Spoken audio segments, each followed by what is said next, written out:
Things just got worse and worse and worse as the night went on. Again, valiant effort down the stretch for the Bucks. Just too little, too late. Let's go down and let's see what Coach Fletch and the rest of the crew has to say. And as always, go Bulls. So let's head into the locker room right now and see what the guys have to say about that one. Wow. Where do the Buccaneers go from here? What an incredible atmosphere. What a good win for the Tampa Bay Lightning. They snapped a 7-game winning streak. How we feeling, Bucs Nation? It's time to party, baby.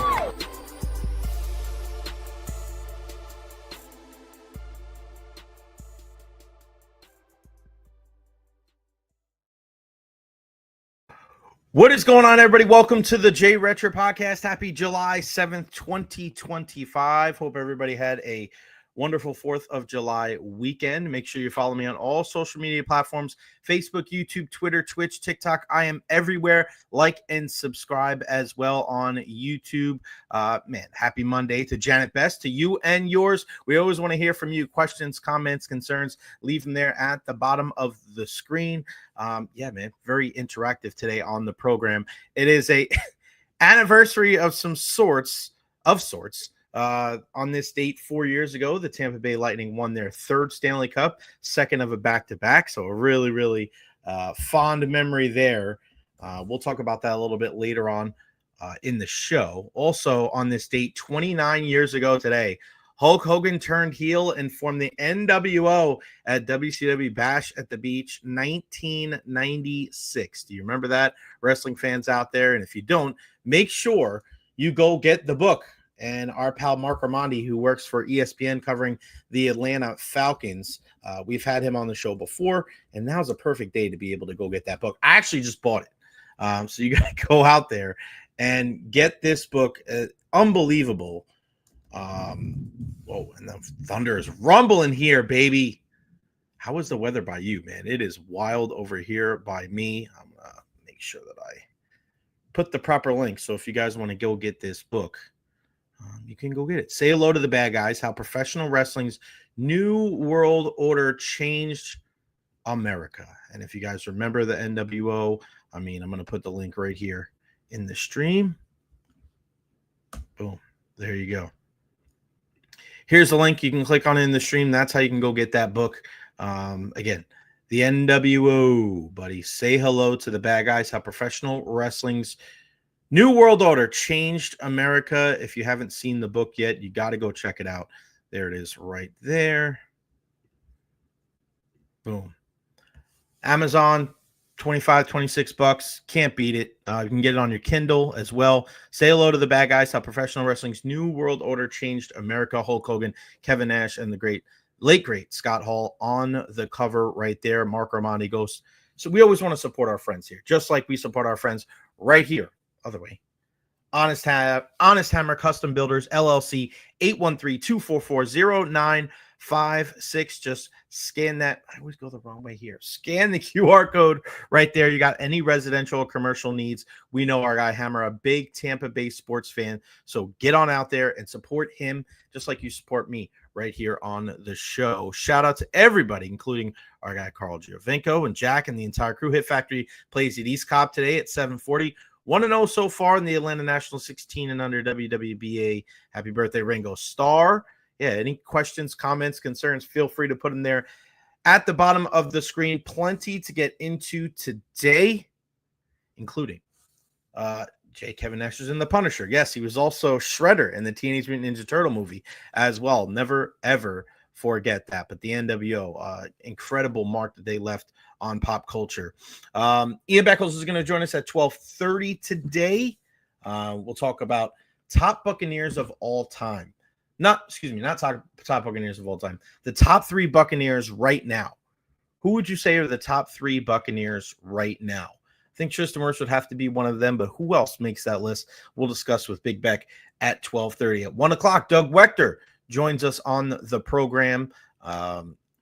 Always great to talk to Doug. We'll see what he's up to this summer. His son Caden in his last summer of baseball before he heads to Florida State next year for his final year at Jesuit. The kid is just balling out. And also what he has to say about the Rays pitching, because this bullpen has not been good. It has been atrocious, and we'll get into that here momentarily. Again, I hope everybody had a safe and a happy and a healthy 4th of July weekend. I know there's a lot of people that are not too thrilled with some of the things that are going on in this country, but when we're celebrating the 4th of July and we're celebrating the U.S. men's national team, let's celebrate the things that bring us together, celebrate the positive things. I don't think there's anything wrong with that. It's okay to not be completely happy with, your country or your government, but I think at times like this, when we should rejoice and celebrate the good things, I think we should focus on that. There's a lot of negativity in this world. Let's focus on the positives. We saw an outpouring of emotion over the weekend from everybody in the soccer world and beyond, from Kylian Mbappe to Raul Jimenez from the Mexican national team. When they both scored, they both showed love to Diogo Jota, the Liverpool forward who lost his life in a tragic car accident with his brother, Andre, over the weekend. And just to see the outpouring of love and emotion and affection just gone way, way, way too soon. Just sad. And it puts things into perspective, really does, over the weekend, 4th of July, to be able to see that type of stuff, and your heart goes out to the family. And the other thing, and it's kind of,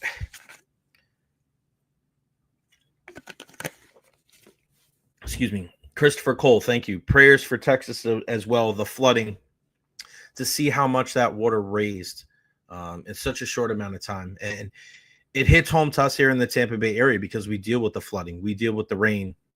So to see just the tragedy of all those lives lost, it's just, your heart goes out. And anybody that's trying to make a political stance about to use that, for a political viewpoint that you want to make, like, geez, just, come on, be better. Time and place. All right. I mean, my God. And then also Bobby Jenks, who passed away over the weekend as well, 44 years old, number 45 for the Chicago White Sox. And I kind of knew that there was something going on with this because he was a coach in the Frontier League, and our good buddy Toby Hall, if you guys remember, from the Tampa Bay Rays, he actually took over for Bobby Jenks because he was sick. So knew about this story for the last couple of months, and it's really sad. And our thoughts and prayers go out to Bobby Jenks and his family. But one thing I want to point out about the whole Bobby Jenks thing, and shout out to Nathan Elliott. Did you guys see this ESPN tweet about Bobby Jenks? Just like, I just don't know how tone deaf you could be when you put something out like this, and they don't retract it. I can't. I don't even know what to say, to be honest with you. When you look at it, just this gentleman just lost his life. His family is grieving, and if you look at this here, I mean, oh geez, just pressed the wrong button. Sorry. Here we go. Bobby Jenks, a two-time All-Star pitcher for the Chicago White Sox, who was on the roster when the franchise won the 2005 World Series, died on Friday in Sintra, Portugal, the team announced. Really? Who was on the roster? He was the closer.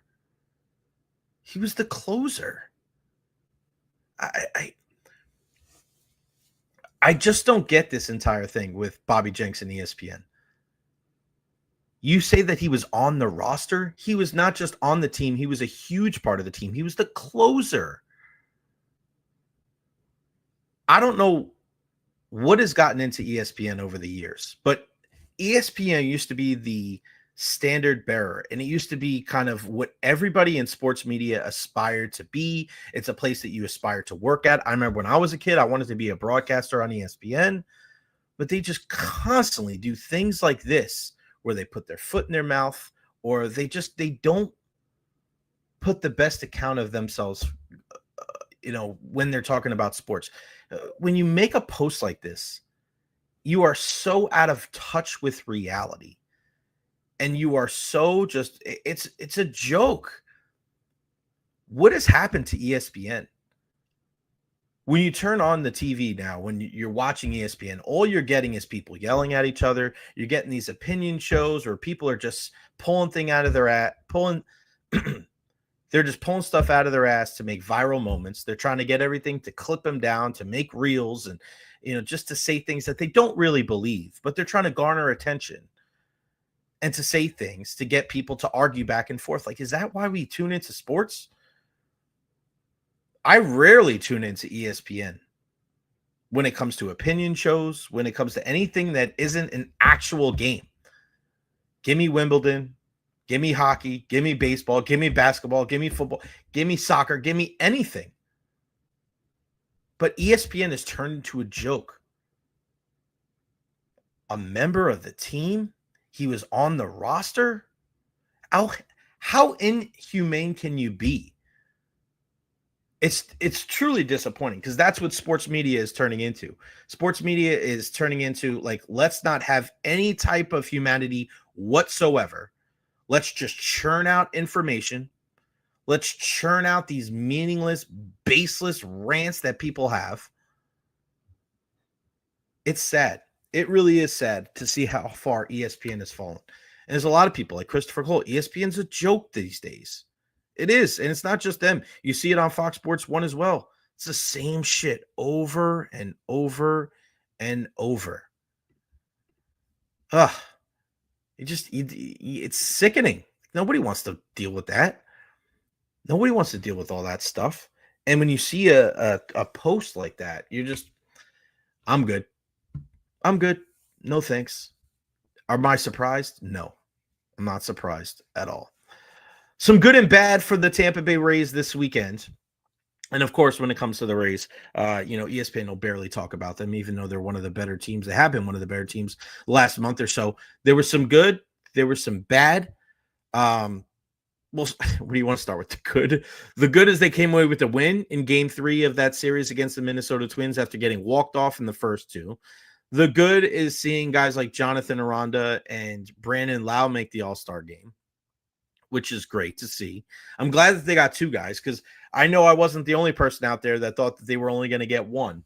And when I saw Brandon Lau, because he was the first guy, and shout out to our guy, Xavier Scruggs. You want to talk about one of the good things for ESPN?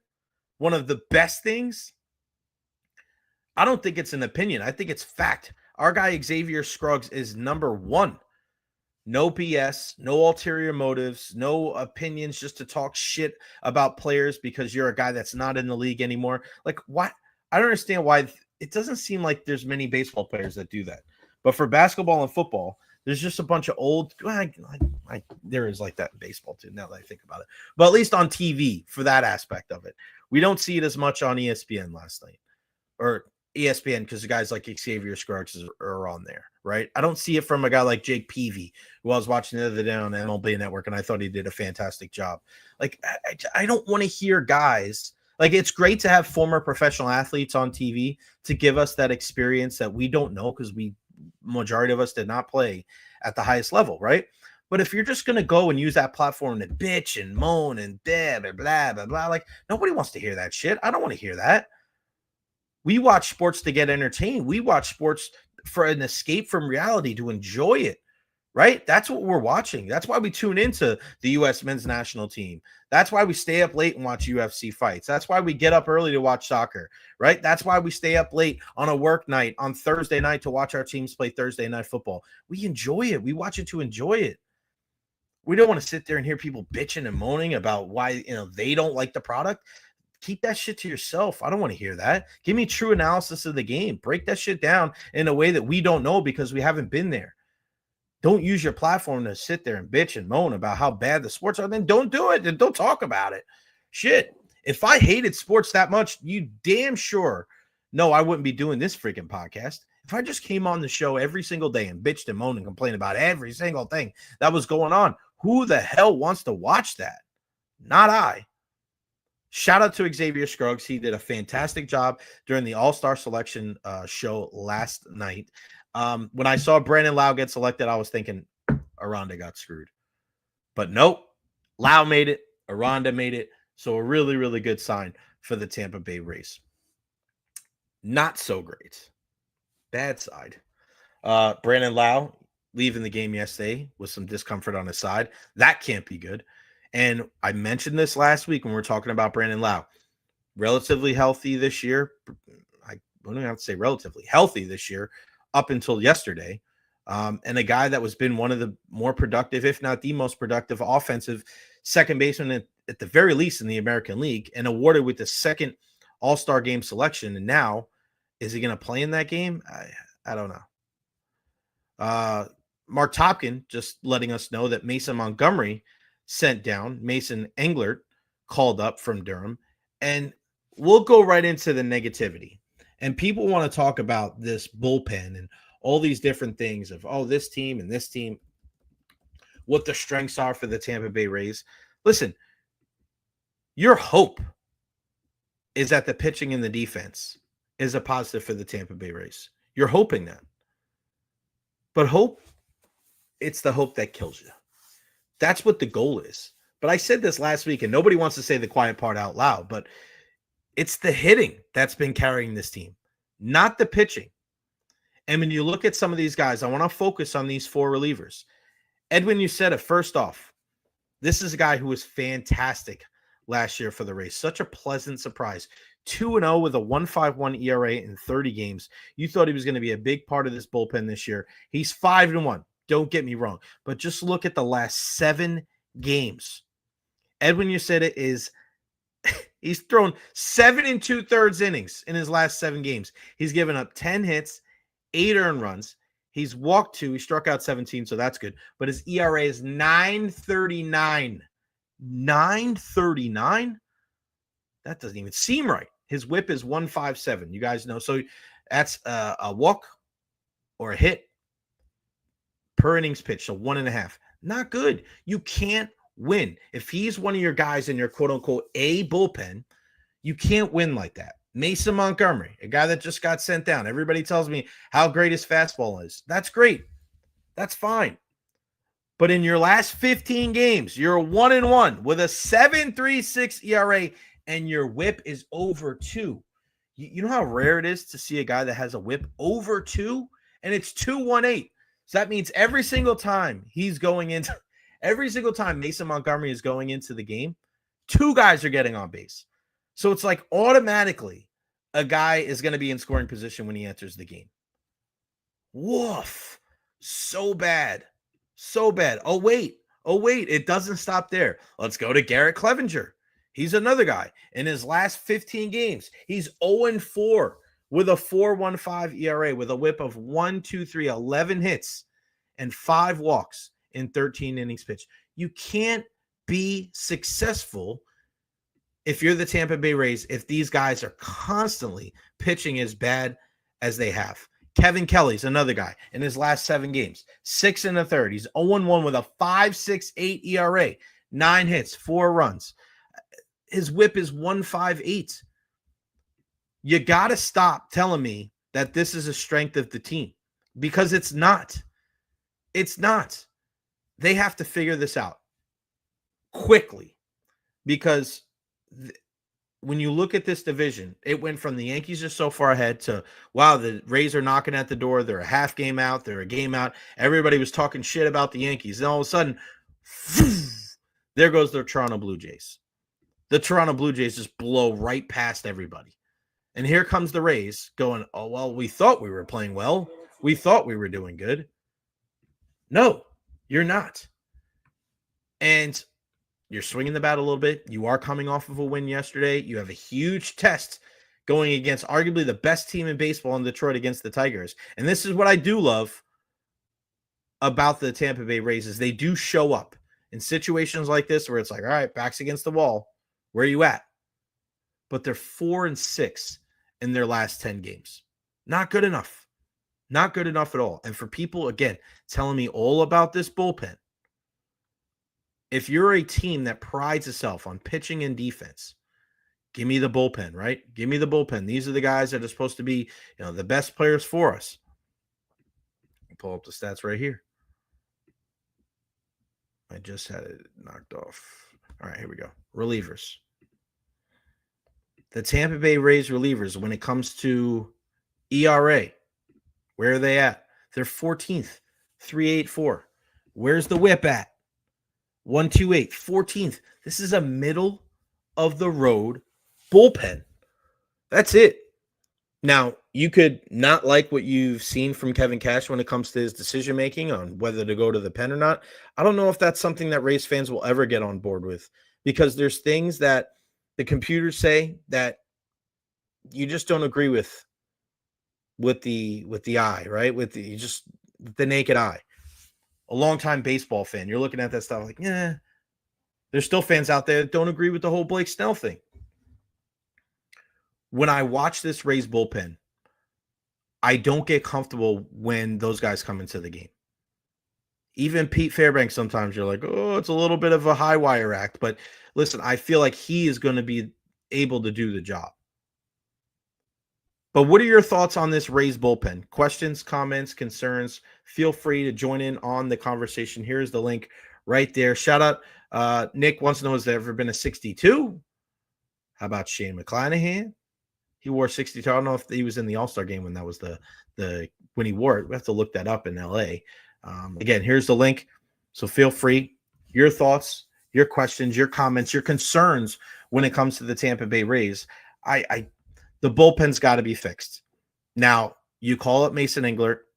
You just brought in Peter Strzelecki, former USF grad. But I truly believe that if the Rays are going to contend this year, they have to make a move at the deadline for at least one arm. Go out and bring a guy in. And it doesn't even have to wait. You don't even have to wait until the deadline, because the Rays don't always do that. If you're going to bring Joe Boyle up and think he's a starter, guys, he's stretched out. What do you think is going to happen? All those guys are stretched out to be starters. So Boyle can come in after an opener, fine. You can do that. And you want to manage the innings of a guy like Drew Rasmussen. I understand that. But you need more guys in high leverage situations that are going to get outs. Go out there and get an arm. Every single year, teams are out there trading arms, and they don't give up that much. Prospects are prospects. The Rays and how deep their prospect pool is, they don't even have to dip into one of their top guys to go get a couple of arms out there. There's going to be teams that are going to be looking to move arms at the deadline. The Rays have to be buyers in situations like that. You're not mortgaging the future. You're not going out there and getting rid of Carson Williams and Isaac, and you're not trading all those guys. But there's got to be – listen, the bullpen's been struggling all year long, okay? Again, they're 14th in the league. Don't tell me that the answers are in the bullpen. Don't tell me that, oh, they're going to figure this out, because this bullpen has not been as good as people has thought it's been. I mean, just look back. We'll go last year with the whip and the ERA. All right, it's 7th in the league, okay? Back in 23, where's the whip? 2nd in the league, okay? So we're getting progressively worse, okay? 2nd to 7th, now 14th. Come on. You got to pay attention to things like this. You can't just be like, all right, well, we played a good stretch of baseball. We won the game yesterday. No, be realistic. Eric Neander has to be on the phones. And I saw our guy, Evan Klosky, had a conversation with Eric Neander a couple of weeks ago, and he brought this up to him. And this is when the team is doing well. So don't turn a blind eye to what is going on with the Tampa Bay Rays. Go get it doesn't even have to be a closer, because I think they do have the closer with Pete Fairbanks. But go out and go get some of these arms. Get 2 guys. You're not going to spend a ton. You get those guys here. You bring them in. Different ballgame. Different ballgame altogether, because you trust that a guy like Kyle Snyder gets his hands on them, they'll be in good shape. When you look at this Rays team, the other thing that really concerns me is what happened with Ha-Seong Kim the other day. Now, he's in the game, thrown out, banged up, not 100%. Now he's been out the last couple of games. Like this, we can't have this. This is a guy that everybody put all this stock into. You sent down Curtis Mead, who was swinging the bat decent, finding his groove, finding his role for the team. You're hoping this guy's going to be your everyday shortstop. Now he's out. All right, not ideal. But to lose Ha-Seong Kim and Brandon Lau, now's not the time. Now is not the time for the Rays to kind of be going through this type of thing, because they've been playing some good baseball and they've been swinging it well. And Yandy's turned it around. And I love what Junior Camaro's been doing. One thing, I got to mention this too. I saw Pat Donovan mention this the other day on WDA about how he wants to see more power from a guy like Josh Lowe. I totally agree with him. Have you guys watched Josh Lowe's at-bats recently? For some reason, and I don't know if he's been doing it all year long, but I just noticed it the last couple of weeks. Josh Lowe has been letting his top hand go. If you watch his swing, he lets his top hand go so early. I mean, he's making contact, and we saw it in the RBI single the other day against the Twins. But when you're doing that, right, your bottom hand's the guide, right? Or your bottom hand's the power. The top hand is the guide. So yes, in essence, you're like whipping the bat through the zone, but I don't think you're strong enough through contact to be able to drive the baseball. And maybe ideally that's something that you would be okay with batting at the top of the order, but we've kind of switched things around, and he's a bigger dude. You're expecting 20, 25 home runs. This isn't a small guy. This isn't a slap hitter. This isn't Chandler Simpson. The fact that he's letting go so early with his top hand is a little troubling to me. He's getting the bat through the zone. He's got base hits, but just look at his slugging percentage.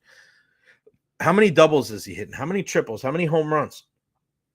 That's kind of that next level.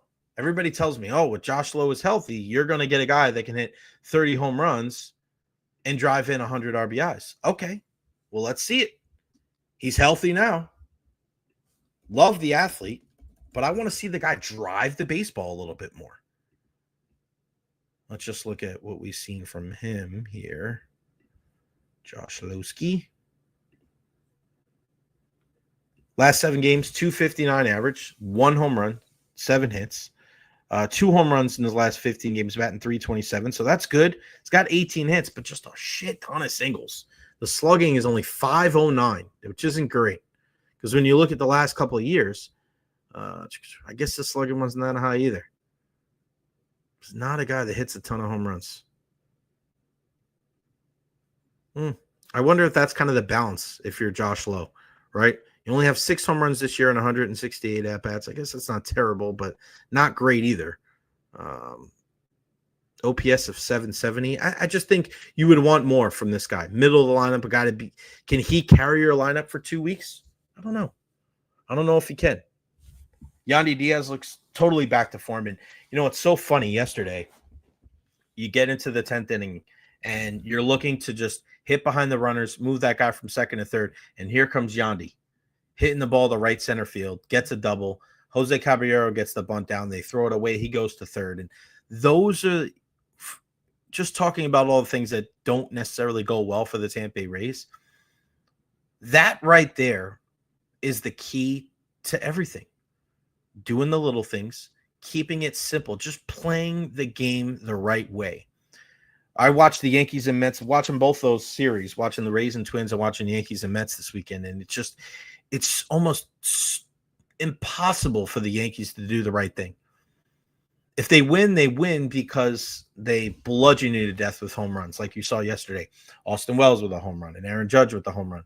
And then defensively, Cody Bellinger makes an incredible play in left field, shoestring grab, and then it fires an absolute strike across the diamond to first base to double off Francisco Lindor. It was a ball hit by Juan Soto, and that really was the biggest play of the entire game.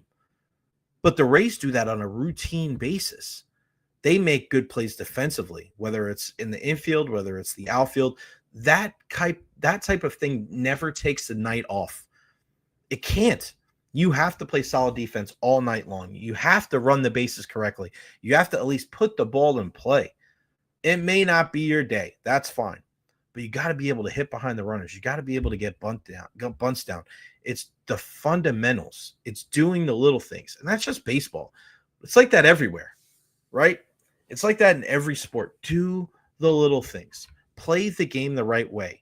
If you do that, you give yourself a chance to win. At the very least, you see these teams out there, they make these fundamental mistakes, these mental mistakes. How do you expect to win? It's impossible. When you look at some of these other teams that have overperformed this year, you look at a team like the Marlins, you look at a team like who else? The Los Angeles Angels battling.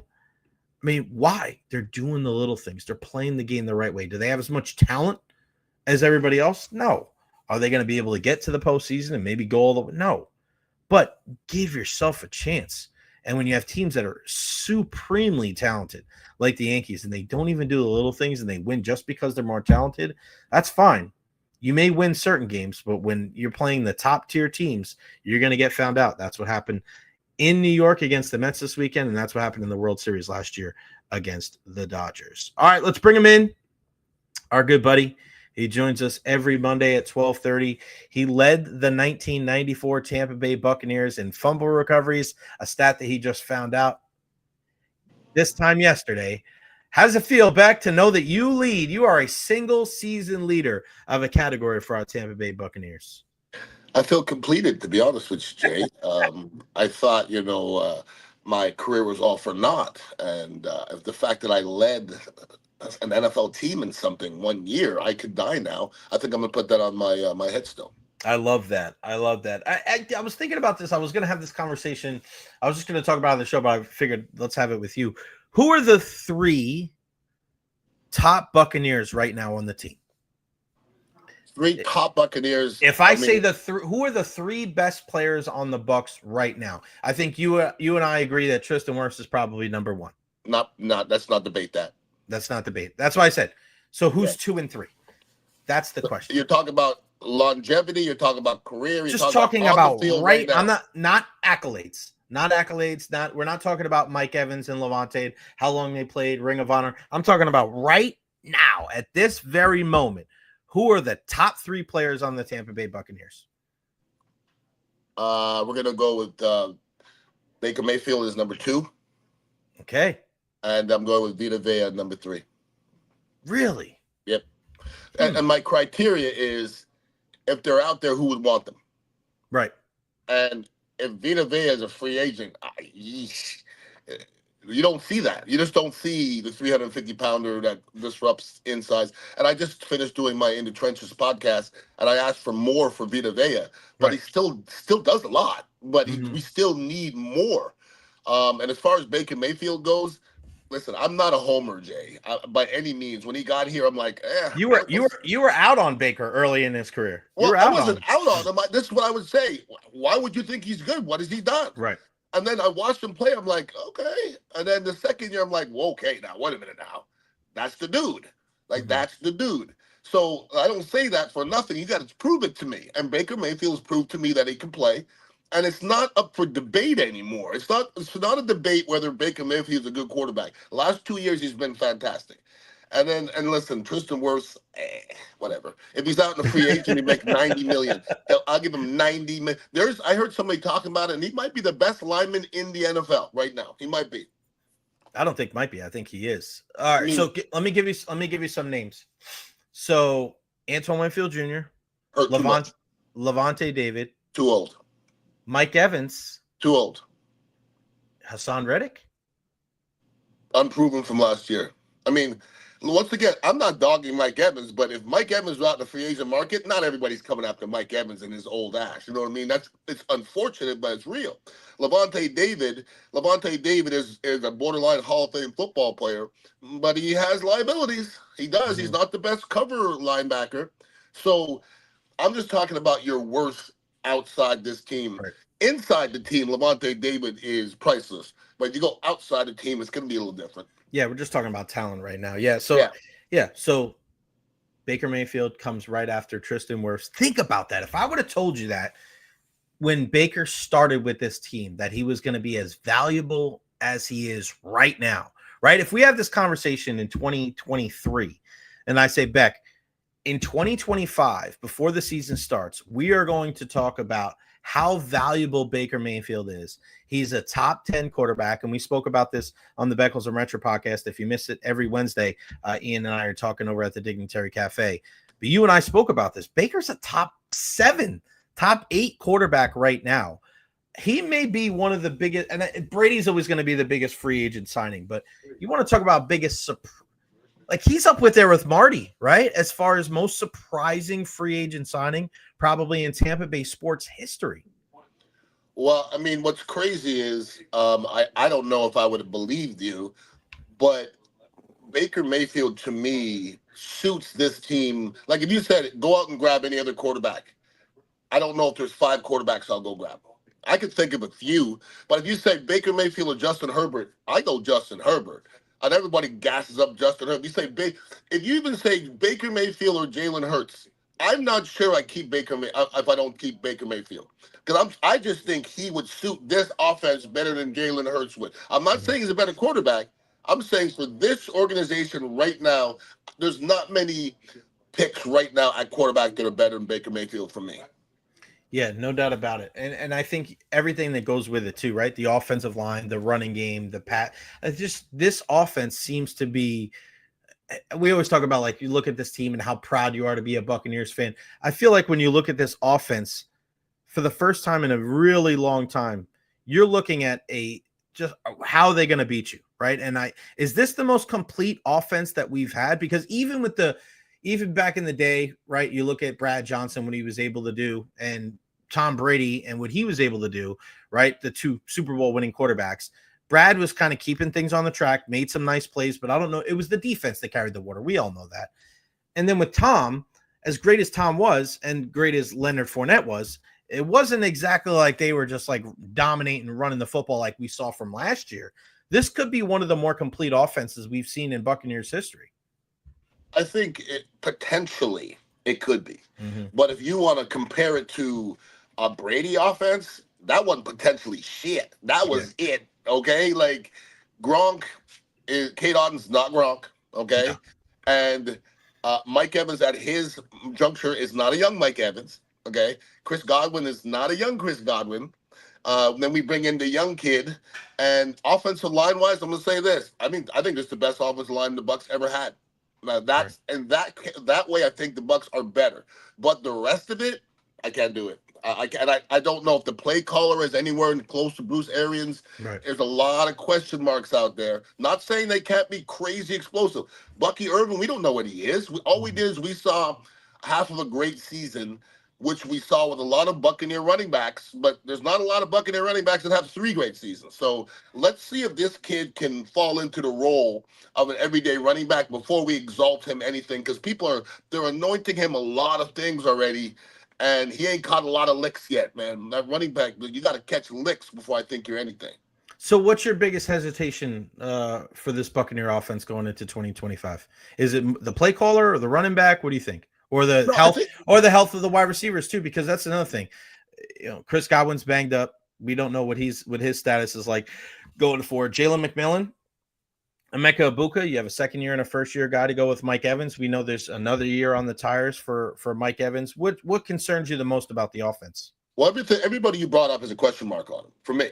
Okay, Mike Evans has a question mark. I mean, I've been doing it for 3-4 years, but it's still a question mark. I mean, he's still getting on. Chris Godwin has a question mark because of the injury. Egbuka, whatever his name is, he has a question mark because he never played an NFL game. Jalen McMillan, I think, was great in what he did last year, but he can't carry an offense. Kate Otten has a question mark, and so there's a lot of question marks out there. Bucky Irvin has a question mark.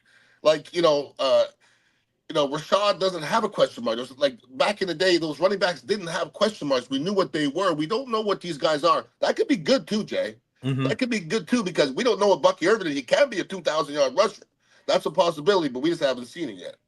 Yeah, it's exciting. It's exciting because I think it's good problems to have, because I think you're not wondering if this guy can perform at that high level. You're more looking at if a guy can sustain that high level, which is a good problem to have, because at least there's some type of proof of concept. We're hanging out with the great Tony Mayberry yesterday, and we look at him and looking at some of his statistics.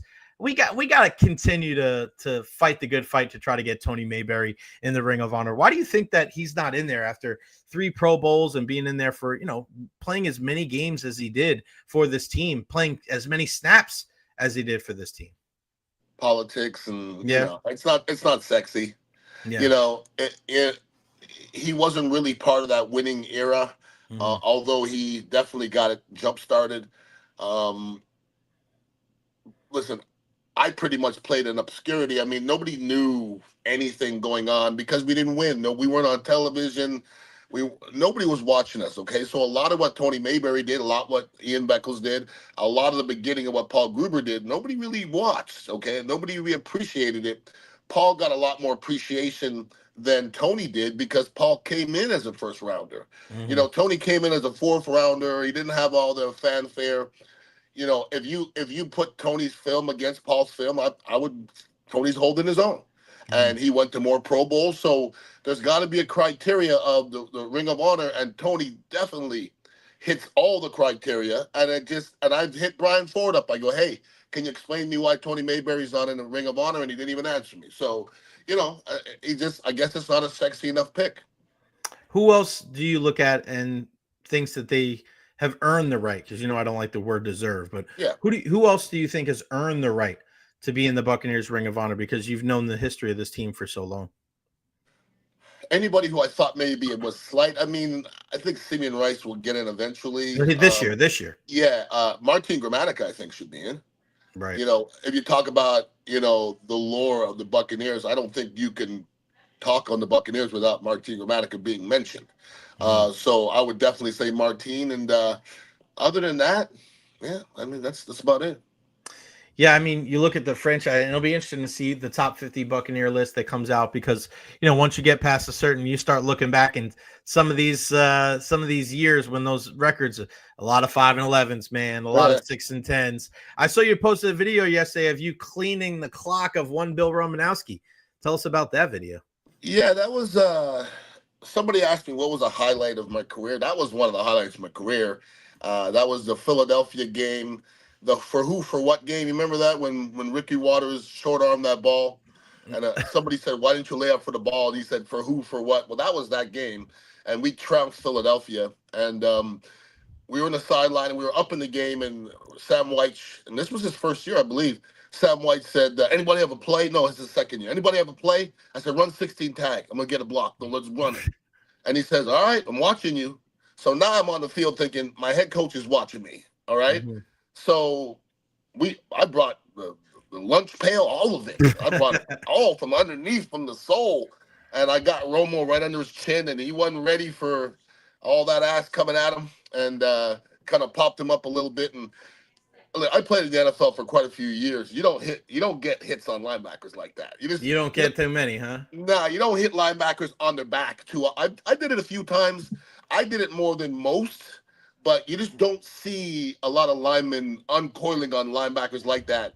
And I made sure to tag Bill Romanowski too, because I want to hear what he has to say about my nuts and how my nuts taste on his chin.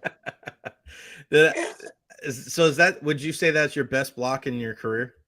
No. It was probably the most high profile. I got a game ball for it. You know. Oh, most high profile one. I put Reggie White on his back one time. I put Mike Singletary on their back. And when I say on your back, I don't mean tripped on nobody. I mean I put them on their back. And after I put Reggie on his back, I almost got up and apologized. It was the weirdest thing, because as I'm dumping him, like, he's looking at me like I shouldn't be doing it. And as I dump him, like usually I get on copy and grind it a little bit. Like I literally popped off and started walking around. He goes, that was bull crap. And I was like, that was clean, Reggie. That was clean. And he was hot. And Mike Singletary put him on his back, and I ended up on top of him. You know, he had those big eyes. So he had those big eyes staring at me. He started kicking me. He goes, get the fuck off me. And he hunted me the rest of the game. He was not happy, because guys like that, they don't want to be in their back. They have so much pride. I mean, we all had pride. Here we go. Here is the let's watch it together here. I looked it up on Instagram. Here it is. Watch the right guard. Bill Romanowski. Nuts on chin. Yeah. Let's show it again here. You know what's disrespectful about it, Jay? If you listen to the broadcast on the television. Here we go. Boom! Nuts on chin. Yeah. On the broadcast, they called me they showed the left guard, they called me Guy McIntyre. And Guy McIntyre was on the Eagles. So I mean, that's the kind of disrespect I got, Jay. I wanted to ask you this, because I saw a video today from Tom Brady, and he was mentioning how when you are a top tier athlete, that you can't, it's not about smiles. He's like, you didn't see many smiley faces from Michael Jordan. You didn't see that from Kobe Bryant. You didn't see that from Tiger Woods. And he mentioned how he was like, Tiger wasn't out there to make friends. I went out to dinner 2 times in 23 years with Peyton Manning. I loved everything about him, loved his game, but I wasn't trying to be friendly with him. Did you have that same mindset when you were playing, and do you see less of that mindset today between professional athletes? I can't answer for everybody because I'm not in those locker rooms, and like we can pretend, but nobody could know how I was before the game unless you were there. You know what I mean? And How were you? I've had teammates say to me, "How do you get like that?" And I was like what? They're like you get, and I understand what they're saying, but that's just the way I like when it's game time, I'm different. I don't like nobody no more. Like I have a good time, even in warm-ups, I have a good time and I joke around. I don't really try in warm-ups and I grab acid and joking around. But once the national anthem comes, I flip. And then I don't like everybody. Like I don't like the guy on the other side. When I watch film, I get to the point where I'm fearful of the guy. Like Steve Everett, my center in Philadelphia, one day he goes, "You're gonna kick the crap out of this dude. This guy's terrible." I go, "No, you gotta watch." But he goes, "Get the fuck out of here." He goes, "You're gonna kill that guy." And he goes, "You do that to yourself." And I think I do it to myself too. I watch so much film. I think you have to be fearful. Okay, if you're not scared, you don't prepare as well. So I watch so much film where I think, well, maybe this will get me with this, and I like over preparing. I like to be over prepared, and not everybody's like that. Some people are all nice and joyful and they're smiley. Now that being said, Rob Taylor said to me, a guy I played next to for a couple of years. He said he showed his son. He said, "Hey, this is Ian Beckles. I've never played with anybody who enjoyed to play as much as him." And I don't think I understood what he meant at first because I wasn't joyous on the field. You weren't happy-go-lucky, yeah. No, but I did enjoy being out there. That's for sure. Do you think that players nowadays, from what you've seen, maybe from afar, that they don't have that same type of mentality? Maybe not in football, maybe some other sports. Like, obviously I think the easiest example is probably the NBA, where in the 90s, you're looking at everybody beating the crap out of each other. And now everybody's dapping each other up, and it's just a different world. Do you see that in football at all? Or is it, because it's such a physical sport, but do you see that at all? There are examples that come to mind. Gerald McCoy is one guy that people still to this day, they'll hold that against him because he was, picking people up, and he didn't play that same type of kind of, tenacity or, oh, I don't care, I don't want to be friends with these type of guys. Well, what Gerald McCoy was doing would have bothered me in any era, okay? And I remember when Gerald McCoy was picking people off the ground, and I'm like, you just don't do that. And everybody's like, you don't know what you're talking about. I go, no, you don't know what you're talking about, because I had an offensive line coach in Karl Mock that Charles McCray picked somebody off the ground, and he stopped the film, and he goes, the next MF I see pick somebody off the ground, I'm going to cut you. I'm going to walk on the field and cut you myself. And he goes, how the hell you want to pick somebody up you're trying to kill? And then from that point on, I got it. That's not your friend. After the game, I'm going to shake your hand, say, good job, buddy. That's respect. But during the game, I'm going to try to embarrass you. So not everybody has that mentality. They don't. It kind of has to be instilled in you. And I think it's kind of an innate thing, too. There's, like, if you said to me, Tristan Wirfs, what does he have to improve at? He could be meaner. I want to see Tristan. You go watch Tony Baselli play. Go watch John Runyon play. They play mean. They're not as good as Tristan Wirfs, but they were wicked, wicked mean. So he has ability to even get, and that's what I would say to him if I saw him. I go, get meaner, dog. Put somebody's face in the ground and let people know that it's going to be a long, long day. And it's a long day anyways because you ain't going to touch the quarterback, but punish them a little bit while you're doing it. I was going to ask if there's any negative to that. Is there any bad side about that? And I think the answer to that question is probably Ryan Jensen, right? I mean, he was the habitual line stepper for the do you agree with that sentiment, that he's kind of the guy that with Jameis, it was, well, he's over the line, but with Tom Brady, it was kind of, and of course you're going to get officiated a little bit differently with Jameis as Tom Brady. It's just nature of the beast, right? But it just seemed like there were people worried about the future of Ryan Jensen with the Buccaneers when he was with Jameis, but when it was with Tom Brady, it was like, that's exactly the type of guy you need. That's the kind of tenacity that you need from your center. Well, Jay, I always like Ryan Jensen. Yeah. Okay, from day one. Everybody's like, he gets too many penalties. I said, you need to relax, and because you need that. Okay. Yeah. And what happens is when one guy's playing ballistically, sometimes it shows. If 5 guys are playing ballistic, you're just going to blend in. Okay. Mhm. So what happened was Ryan Jensen was playing a certain way, and maybe everybody else kind of came along and started playing that way. And Ryan Jensen got a couple of penalties here, a couple of penalties there. That's good. Okay. Like when something goes down, and I think I was just like, you could go back and watch any of the Buccaneer film from back in the day when there was the to do. 62 was there. I mean, that's just not, but that's not everybody though. Like Paul Gruber walked the other way. Tony Mayberry didn't fight nobody, but you got to have a couple guys that are a little off. I don't know if I was off, but Tony likes to call me like the fight guy, and I wasn't in that many fights, but I was, I was known to throw hands every once in a while. Listen, I wasn't a first round pick. I had to not be that guy, and I had to prove my worth. So sometimes you got to throw hands. You got to do it. You got to do it when the when the bell rings. Somebody's got to step up to the plate. What's going on over there at the Dignitary Cafe, my friend? Same old, doing our thing, serving the best kava and kratom in the South Tap area, actually in the world. In the world.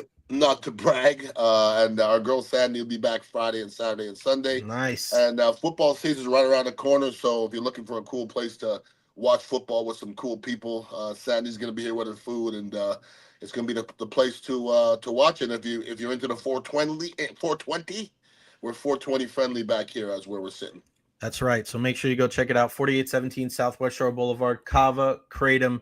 The pool table is really nice as well, and a lot of cool vibes over there at the Dignitary Cafe. Make sure you tune in to the Beckles and Recher podcast this Wednesday. We'll be live from the Dignitary Cafe as well, and follow Ian _Beckles, or just look him up. 1994 leader in fumble covers for our Tampa Bay Buccaneers. Yeah.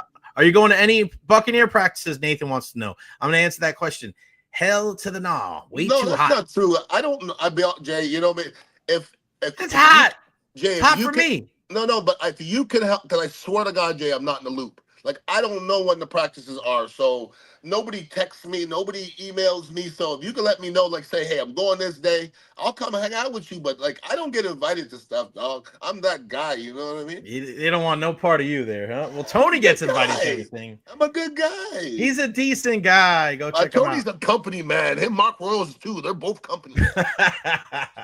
Tony, Mark Rose, and Martin Gramatica. Oh, that's a trio of company.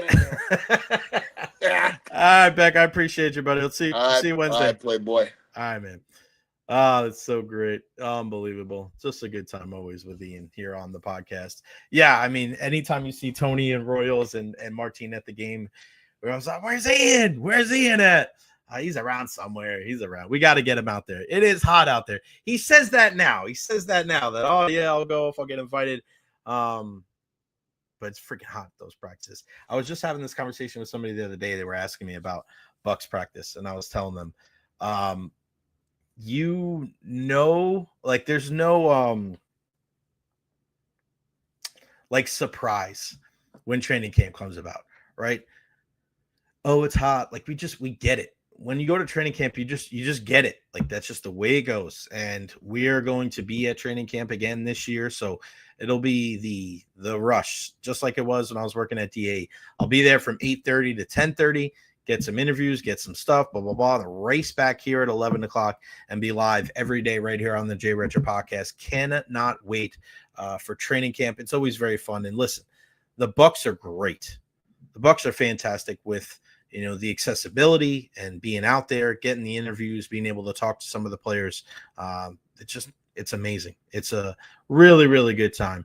Nathan Elliott says, Beck, you're invited to come with me. Greg DeCruz, Canadian Bacon. Greg just got his tickets for the Cardinals game. I'll be at all 3 straight home games, November 30th to December 11th. That is awesome, Greg. Make sure you come say hello all the way down there in Costa Rica. We appreciate you, my friend. You know who else we appreciate, and that's our friends over at The Honest Hammer Custom Builders LLC. Our guy Russ, he is the best. He's the man. You have any type of construction work that you need to get done, he is the guy. Let's make your vision a reality. Build with them. See their previous projects right on the portfolio there. TheHonestHammer.com. And when you look at everything they have going on, 813-244-0956. Just give them a call. Now you want to be able to get this stuff done right now. right before the winter, get all this work done. Pre-engineered metal buildings, bathroom remodels, kitchen remodels, commercial construction, new construction, interior and structural renovations. This is a guy that listen, this is a small business, local owned company, and he's just getting bigger and better. And Russ is one of those guys. He's just like you. He's a Tampa Bay sports fan, and he's trying to, go about things in the right way. He does go about things in the right way. He's the man. General Contractor Company, CGC 153-116. Again, 813-244-0956. You can always scan the QR code right here. It's always on the layout here on the Recher podcast. And he's such a good guy. You want to be able to support businesses like this. We always say this a lot, right? Support local, support our friends over at the Dignitary Cafe, right? Support local, Tampa Bay Times, Lightning Insider, all these people here in the Tampa Bay area that are just like me and you, and they need help and they want your business. And of course, Honest Hammer Custer Builders LLC, 813-244-0956, residential, commercial, scan the QR code. The sponsor, or our main sponsor here on the Recher podcast. He is a great guy. Love him. He is the man. All right. Some of the other things that are going on right now in the sports world. Doug Waechter is going to join us at 1 o'clock, so don't you go anywhere. We do have some tennis action right now over at Wimbledon. I was watching the big-time matchup between Novak Djokovic and de Minaur, and Joker won in 4 sets. Wow. He was down, I think, 4-1 in the 4th set. He lost the first set 6-1, won sets 2 and 3, 6-4, 6-4. And then the last set, it looked like he was down 4-1, comes all the way back to win it 6-4. So Novak Djokovic reaches the quarterfinals. There's some big matchups going on right now across the pond in Wimbledon. Ben Shelton, the American, Florida Gator grad, loses the first set to the Italian Sonego, comes back 6-1 in the second set, wins the third set in a tiebreak, 7-1 in the tiebreak. Whoop that ass. Good to see from Ben Shelton. He's climbing. We're looking. Right, Alcaraz is there. Who's going to be his big rival? Right, we're moving on from the Djokovic, Nadal, Federer years. Who's going to be that guy that's going to be with Alcaraz and Sinner at the top of the heap? And Ben Shelton working his ass off.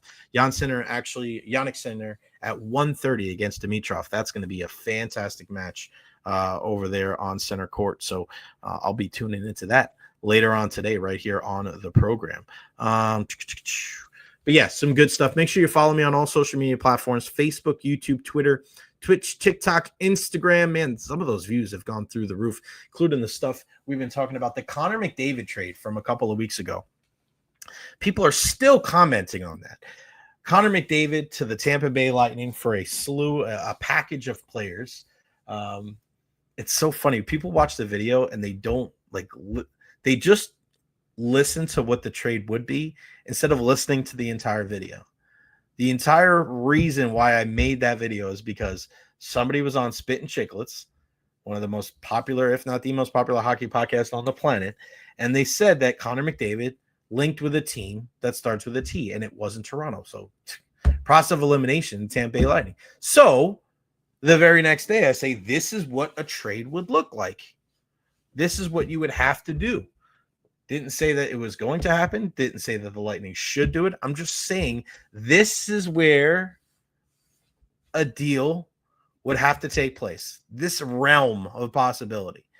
And it would have to start with Braden Point. You'd have to include guys like Isaac Howard and also Eric Chernak and probably a Jack Finley or something like. You have to. You're paying for the best player in the game.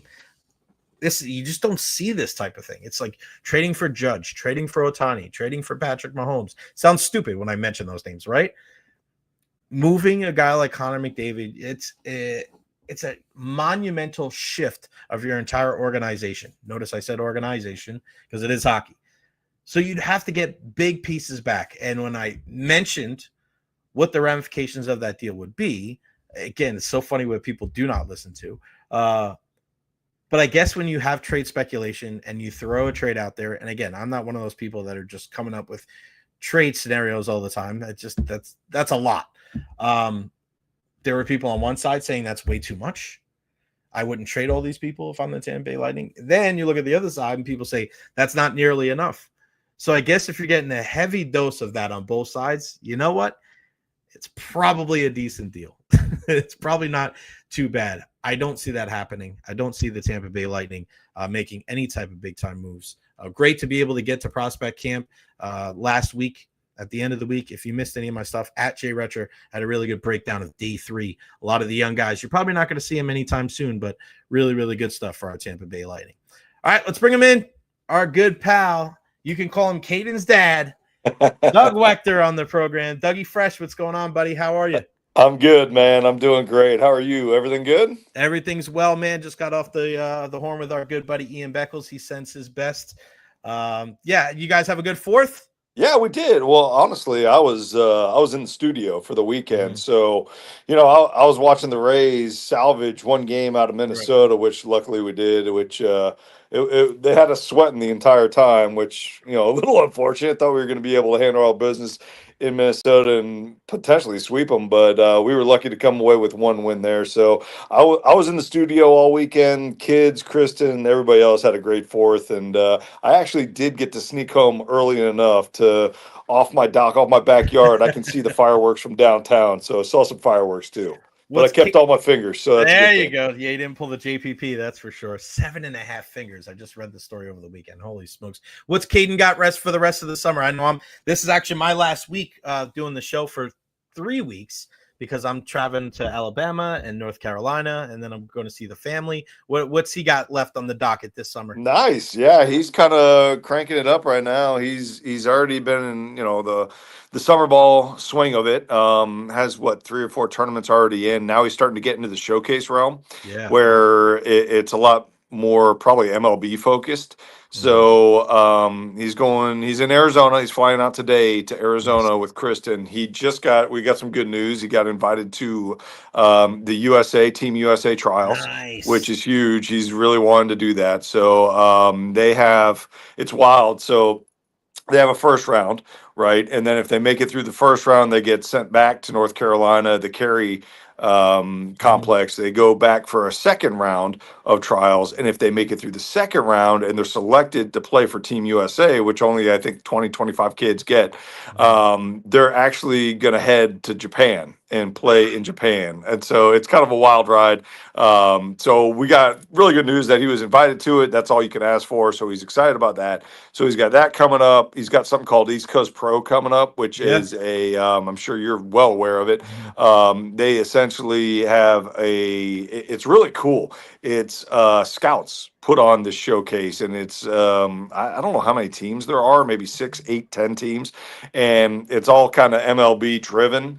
So it's really the best of the best in the nation get to go out and meet up in Hoover, Alabama. They have like a weekend full of games, and they treat them like professional baseball players. They have a clubby, they have uniforms, they have all kinds of stuff. And as parents, we really don't see them throughout that weekend. So it's really cool. It's a cool experience. He got to do it last year, so he's going back to that. So he's got a packed in summer. So that's why I'm at work right now. You can see it right here. Somebody's got to pay me these bills when he's flying around. Yeah, these travel costs, man, unbelievable. Yeah, it's going to be fun. I'm super excited to be able to watch him, for the high school season too, because it's just nothing like high school ball. It's as much as like we talk about the the summers and stuff like that. To have these kids to be able to watch them play with their friends, and there's just so much different. And when you're at a place like Jesuit, and Miguel's a really dear friend of mine, I can't wait for the Jesuit senior year because, man, to look at what he's done and Wilson and what Samir, like he's crushing it this summer. I mean, it's going to be tough for anybody to be able to topple Jesuit. And you guys always you have one of the best schedules in the entire country. You have to when you're a top 10 team in the nation. So I cannot wait for that. All right, let's get back to the Rays and what happened over the weekend. I mean, let's just start with the bullpen, Dougie. I mean, there's so much arm talent there. These guys, I think it's throughout baseball. You see guys say, this guy's coming out 98, 99, 100.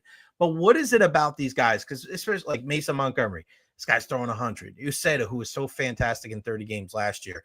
Kevin Kelly, Garrett Clevenger. I mean, the talent is there, but when you look at the stats over the last 2 weeks, 3 weeks. I mean, the ERA and the whips, I mean, they're through the roof. And it's very uncharacteristic when you look at this bullpen that went from the second best bullpen usually in the game when it comes to ERA and whip in 2023, 7th last year, and now 14th in whip, which is kind of uncharacteristic when it comes to the Rays. What have you seen? What hasn't worked for these guys? Because it's not just one guy having a bad day. It's like kind of a handful. They need to turn this around if they really want to, make a play as we get deeper and deeper into the season. Yeah, I think, it's fair to criticize at times, everything about baseball. That's what we're the best at, right? In the media and the fans. And when you're in the major leagues, you're going to go through some ups and downs you're going to have to deal with sometimes where you're not at your A game. And I think that's what we're seeing from the bullpen specifically. Everything's been clicking on, all cylinders leading up until about a week ago, and I think about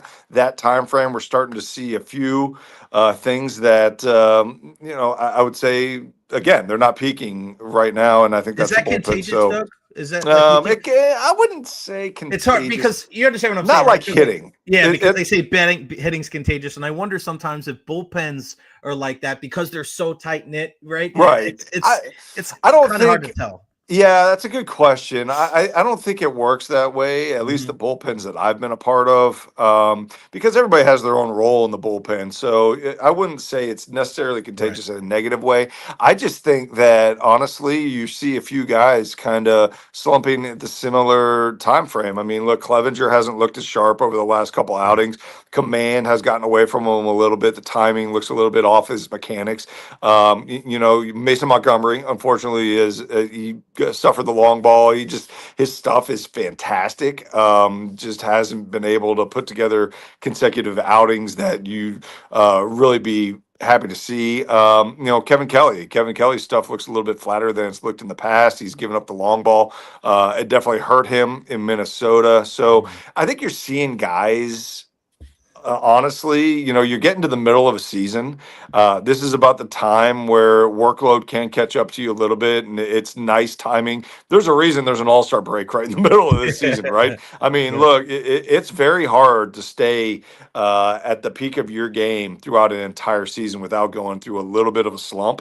And, I think that's what we're seeing from the bullpen. It doesn't mean that they're not going to come back and be very, very sharp in the second half. I just think that you're starting to see a few guys that, whether it's timing, whether it's mechanics, whatever it is, they're starting to feel a little bit of a lull.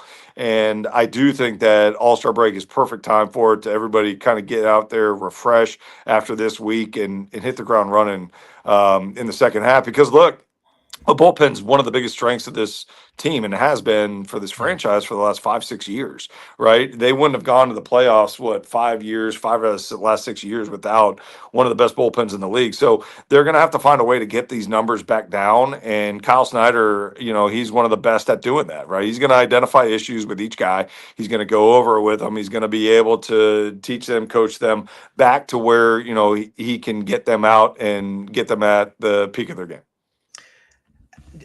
In your experience, just because what I love about what you guys do over the years, right? Whether it was, Fox or Bally or FanDuel, like you guys do a great job of not just diving into what the Rays do well, but what other teams do well too. When you have these player spotlights, and I want to ask you because you're so deep into the pitching.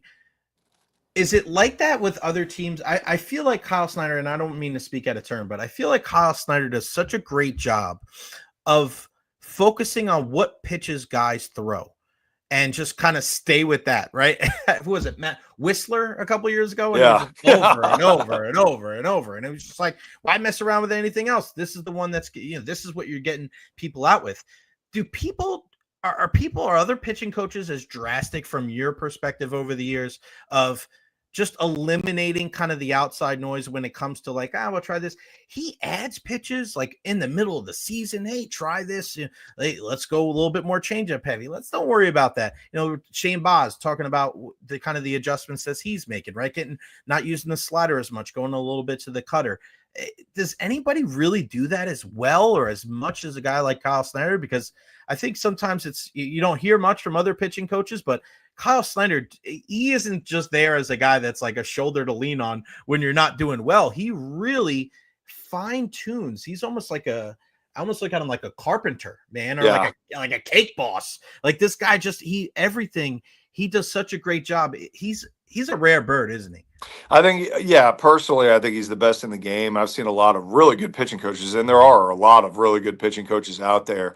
But, from what we've seen from Kyle, and it goes back to his track record, I would say over the last, you can almost say 8 to 10 years. Yeah. What they do so well is they identify guys who fit into their mold that Kyle can do something small with, adjust a mechanical thing or, tweak a pitch. And by doing so, he can get these guys and get them to an elite level. And so they have to have the stuff to be brought in to do that, right? So I think what the front office does so well is they recognize Kyle's strengths and they work together on who they want to identify to bring in and who they think they can, help out. And they've done such a good job of that. I think Kyle's strength as a pitching coach is, first of all, relating to these guys on a personal level. You get a lot of coaches that can't relate, can't really talk to these guys on their level. They just talk almost to them and not with them. Right. And I think Kyle just relates to them so well that these guys know that Kyle is looking out for their best interest. So they automatically trust him. So when he does bring up an idea to say, hey, look, let's scrap this pitch because if you do this in my algorithm, you are going to be an elite level pitcher. And these guys automatically say, okay, you know what? If you're telling me to do that, I'm going to do it. There's some hesitation with other coaches because they don't have that same track record. They don't have that same ability to relate to these kids. So I think Kyle relates to them on, a personal level. That's one thing he does extremely well. The second thing is, have you ever talked to this guy on like a personal level and you talk to him about pitching? He's like a mad scientist. It's unbelievable that he can talk to you on these intellectual levels about pitching that nobody else does, right? And he talks about physics when he talks about, teaching kids mechanics and teaching kids, different types of pitches and the axis of the spins. And he does a great job of teaching the guys but not overwhelming them. Right. And there's so much information out there that he could easily overwhelm anybody who he talks to because he understands it on a higher level, but he doesn't. He gives them the bare minimum of what they need to understand. And that's how they go out to the field and they go to the mound and they're not, burdened down by all this information to where they can't really pitch. They're just understanding what their game is and to keep it within, I guess those lines. If they do that, then they're going to be, again, one of the top pitchers in the league. And that's what he does so well. He is the best in my opinion. And we're lucky to have him, honestly. Yeah, you don't want a paralysis from over analysis Right. kind of thing. And he's a guy, a couple of years ago, it was opening day. Kluber wasn't starting opening day, but Ron and Ian and I were there and we were just listening to Kyle Snyder speak to Corey Kluber. And we were just like little kids. They're like, it was amazing, just on a different level. But, you mentioned something really important that I think is important for humanity. Forget about sports. The ability to talk with somebody rather than talk at somebody. Everybody, there's so many people in this world now. It's we call it like one-up syndrome. You tell a story, you say something. Oh yeah, well I did this. I did. Oh, I went there too, and I ordered this, and it's like holy smokes, man. And I think as much as he does a great job talking, when I've been down by the bullpen, he does a great job of listening. What did you feel? And takes that information. He's able to kind of spin it in a different way. And my goodness, man, I think really that's kind of the secret to all successful people. But when you're dealing with so many different personalities, type A personalities for pitchers, I think it's so paramount to have a guy like that with Kyle Snyder. Did we lose you, Dougie? Somebody called him. Did we lose him? No, we lost him. I got a couple more minutes with Dougie. We'll get him back. This happens every once in a while. Somebody calls in. It hasn't happened in a while, right? We had that stretch for like a couple of days where every single time we had somebody on, somebody called them. It was like Gabby Shirley and Bobby G. Taylor and Brian Engblom. It was during hockey season. Don't worry, buddy. That happened. Did somebody call? Yeah, my daughter tried to FaceTime me. Of course. It hasn't happened in weeks. It happened like 3 days in a row during hockey season. It was like Gabby Shirley, Brian Engblom, Bobby the Chief Taylor, boom, boom, boom. And I'm like, oh, it hasn't happened in a while. I haven't mentioned it, but I knew it. It was all good. Before we continue, I want to show you this picture because I use this for your Twitter. Do you remember this picture? This was a Google search for me. Tell us about this picture. Yeah, I think that was from my first game. I believe that was from my first game ever at Wow. Tropicana Field. Yeah, and going out there, and it was when I threw the complete game shutout. So my first start at Tropicana Field, and I remember it like it was yesterday. It was, you know, I went against Seattle for the second time. So I had only pitched one time in the big leagues. It was in Seattle in relief, and I got the win and was able to at that point I thought I was still in the bullpen. Piniella came up to me a day later. He's like, "Hey, we're going to start you the first game when we get back." And I was like, "Okay, fantastic, awesome." Went against Seattle again, and that was when Seattle was really, really good. They had Brett Boone, Ichiro, Edgar Martinez. What year was that? That was in '03.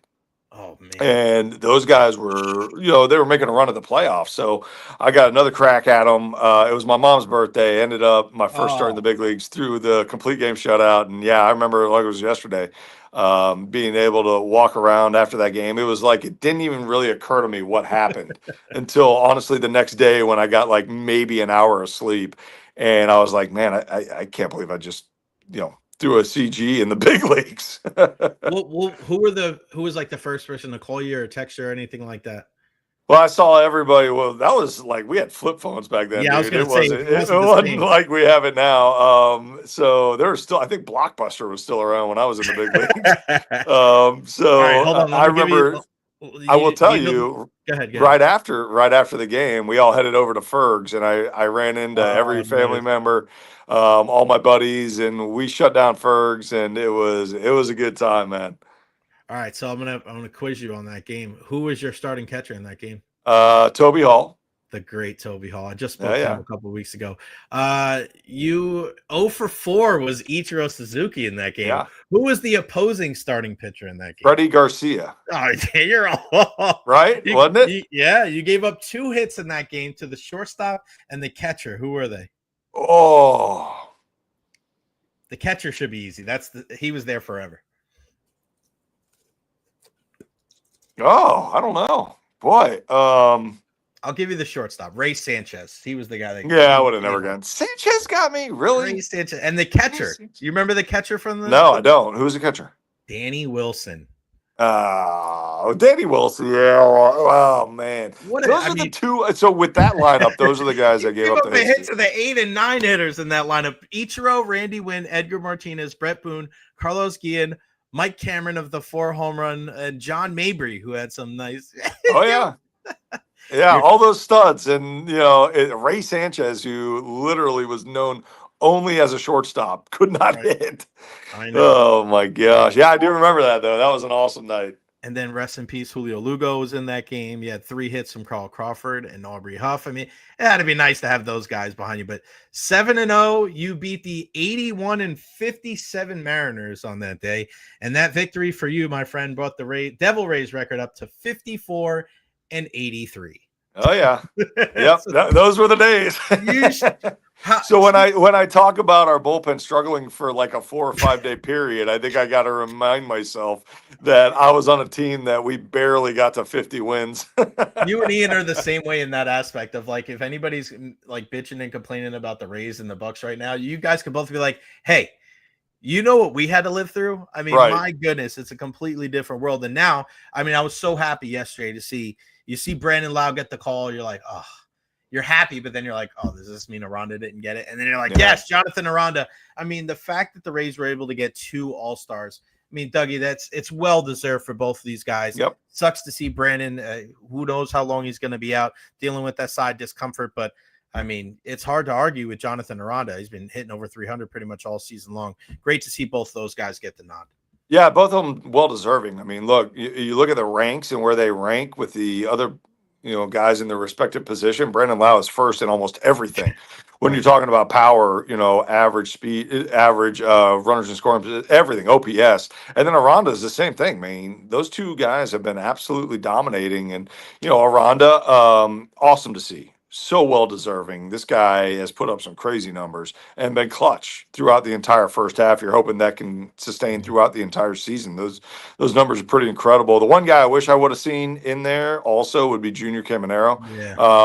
More RBIs, more home run totals than any other third baseman in the league, and at least the AL. Unfortunately, did not make it in. I think he was deserving of it. I thought we should have had 3. But hopefully by next year, the league will see that and understand what kind of talent this guy is. And he's having the same year, hopefully next year, and he'll be in it because he deserves it as well. Yeah, before I let you go, I want to ask you about the other guy in that infield, and Yandy Diaz, because I was one of the guys pointing out in the beginning of the season, like 2 years in a row, starting out slow. And now, I mean, my goodness, man, that opposite field approach, you saw it last night yesterday in the 10th inning, trying to hit behind the runner, and then boom, it finds its way. He is a guy that when he plays the game the right way, the game rewards him because he stays to the big part of the field. Like, he works at bats. Like, he's just really is a marvel. I think he's probably one of the, I don't know if it's hyperbole or not. I think he's one of the most pure hitters that the Rays have ever had. Did I lose you? Oh, wait. Did I get you back? Oh, I lost you. Dang it. I lost him. Damn, I thought I had him. And then when he didn't answer right away, I'm like, shit, hockey mushrooms. All right, we'll try to get him back one time because I know he's been with us a while.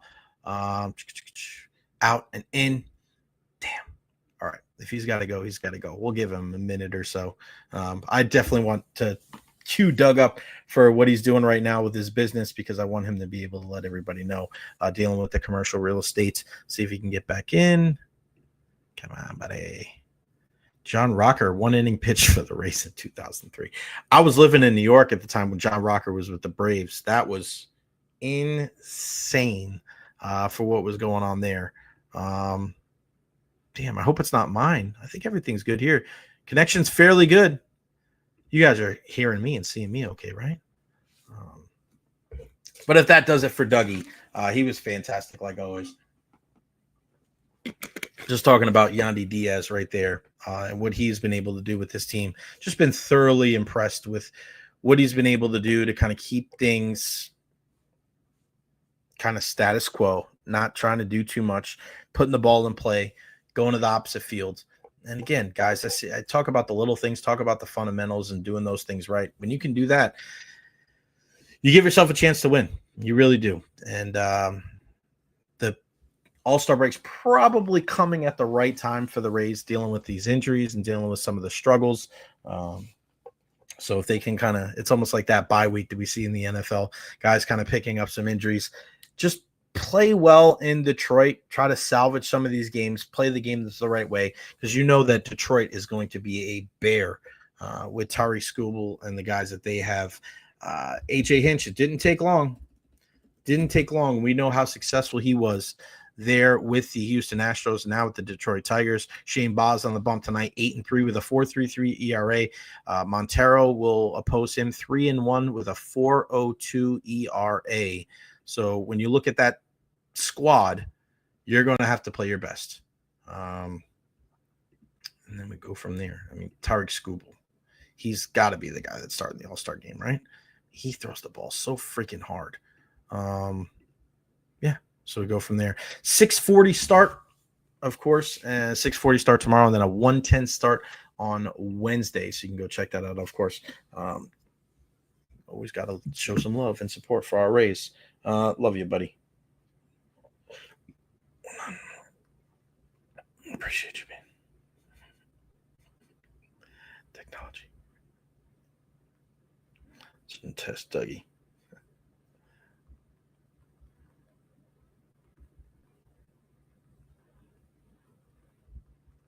All right. So appreciate our guy, Dougie Waechter. Make sure I think it's Colliers. I want to make sure that I get the right thing here.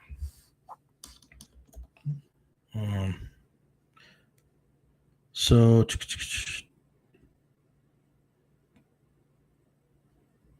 yeah.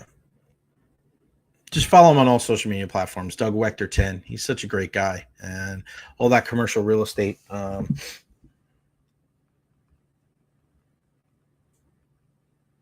Go check him out. Colliers, Dougie Waechter. You can just type it in. Doug Waechter. Collier. You're looking for any of that commercial space. There you go. Colliers.com. Doug Waechter. Great guy. So there you go. Colliers.com, Doug Waechter. Search it now if you're looking for any of that commercial real estate. They'll be able to help you out there. Rays likely won't see Scooble. Thank God. All right. So, real quick, again, shout out to our guy, Honest Hammer. 813-244-0956. Give him a shout. You have anything commercial, anything residential, he'll be able to help you out. A great dude altogether. All right. So, pull this up. All righty.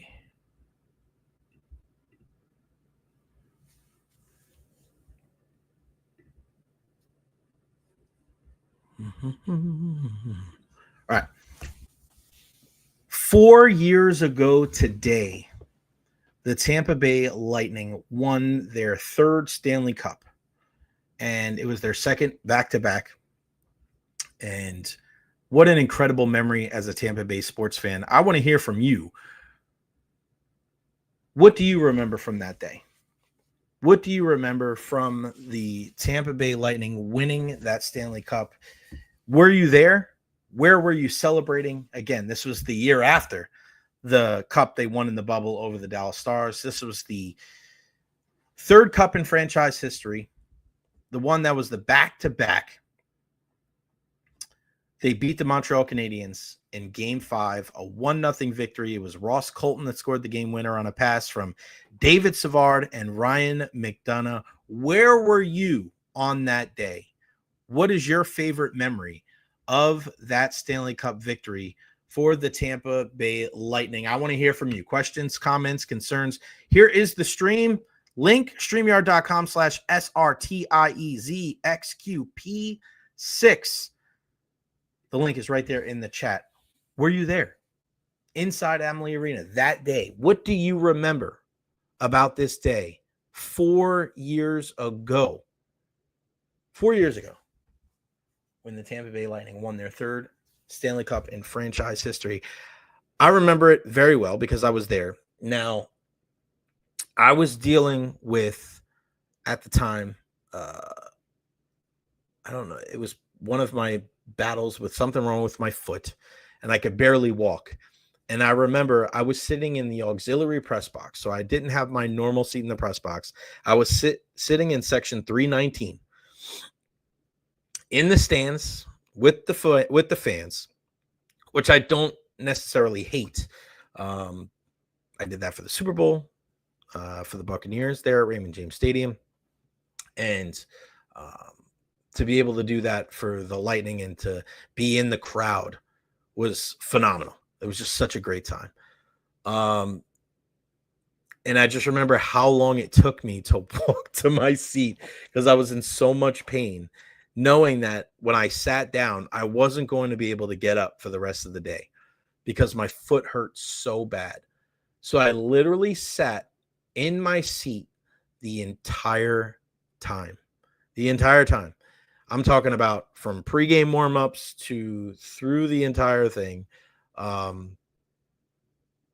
And even into the number one bullshit comment from Nikita Kucherov. It was such a great time. It really was. And shout out to Jeff Taylor. Did I hear that right? Your last week for a few weeks. Safe travels. Love the content. Jeff Taylor, thank you. Guys, if you can contribute via the super chat, that is what's going to keep me going. That is what's going to keep me going is these super chats. $1, $5, $10, $20, whatever you guys can do to contribute to the program. It goes into the kitty. And it really helps out, man, to keep this going. We're still working on more and more sponsors. We got a couple more in the queue, but of course, Honest Hammer is number one. It's okay. You did the your. You're good, pal. I'm a stickler for that too, but I love you, man. Thank you so much, Jeff. And Jeff, you'll be the first guy to get a t-shirt because that's something that I'll be working on during my time off.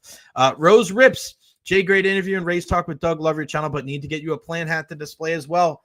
Bring it on. We'd love to have it. Of course, we do our unopenings, our Recher reveals. We've already done we haven't even done Jesuit and TC yet. We've done Freedom. We've done Steinbrenner. We definitely got to get Plan on there as well. Shout out to Coach Dennis Braun. But again, thank you so much to Jeff Taylor.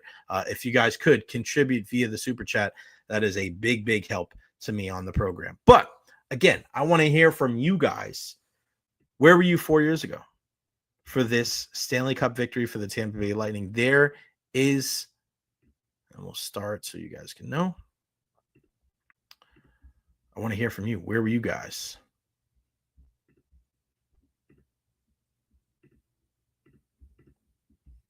Four years ago. So I'm sitting there and I'm just waiting and I don't know what's going to happen. I can't go up. I got one drink because listen, to get up to the press box, you couldn't. That's the problem is you couldn't take from where I was at. You couldn't necessarily take the elevator to the press box without walking a far way, which was closer was the steps. And I could not take the steps because I couldn't walk. So I think somebody brought me a drink. Maybe I bought a drink and I just sat in my seat for like 5 hours. So the pregame warmups, I remember just sitting there and just the electricity in the building. And if you guys know where I sit, and we're on the same side of as the camera. So we're on the hard cam side. So what you see on the TV on the left side is what I see. And on the right side is the right side. So I'm usually, if you guys see me, I'm kind of close to the goal or in line with the goal for my seat in the press box. But from where I was at in 319, I was a little bit closer to the left. So I was like almost right behind where Vasilevsky was at. So I was able to see the goal. I was able to see the last couple of seconds. I was able to see everybody go crazy. And then I saw the Stanley Cup come onto the ice. And the Super Bowl was amazing, right? To see the Buccaneers win the Super Bowl, right, at home, never happened before. The pandemic, to be at WrestleMania, to be at Royal Rumbles, to be at all these different, it's amazing, right? But to be able to be in the building when the Stanley Cup is presented on the ice, and I was there twice, unfortunately. One when they won that year and the one the next year when Colorado. But I was already walking downstairs. I was not trying to see any of that shit. But you're right, Benny. I was in the nosebleeds with the common folk. Got that right. To be able to see the celebration and everybody going crazy, and I have videos, and I'll post them later on today. But to be able to be out there when the Stanley Cup is brought onto the ice, there's just nothing like it. It's the hardest trophy to win in sports. You have to win those 16 games. You have to battle through so much. And I think back to this year and what Florida has been able to do these last couple of seasons, how good they've been. And I know it sucks and it hurts, but you just think about when we were talking about the Florida Panthers and the Edmonton Oilers and how much longer they played after the Tampa Bay Lightning. I mean, it's a good month. I mean, the Lightning battled. They win again. But my God, it takes so much to be able to hoist that trophy and to be able to be there that day and to be able to share it with the fans. I was just so blessed and so honored to be there. It's just amazing. Just an amazing time. Benny wants to know, where were you when the Bolts won the Cup in 2004? Funny story. So I moved here September 1st, 2005. And the year before, I've never been to Tampa. I didn't even think about moving to Tampa. Like, there was no thought process whatsoever. There was no thought process whatsoever about moving. Forget about moving to Florida, but just moving.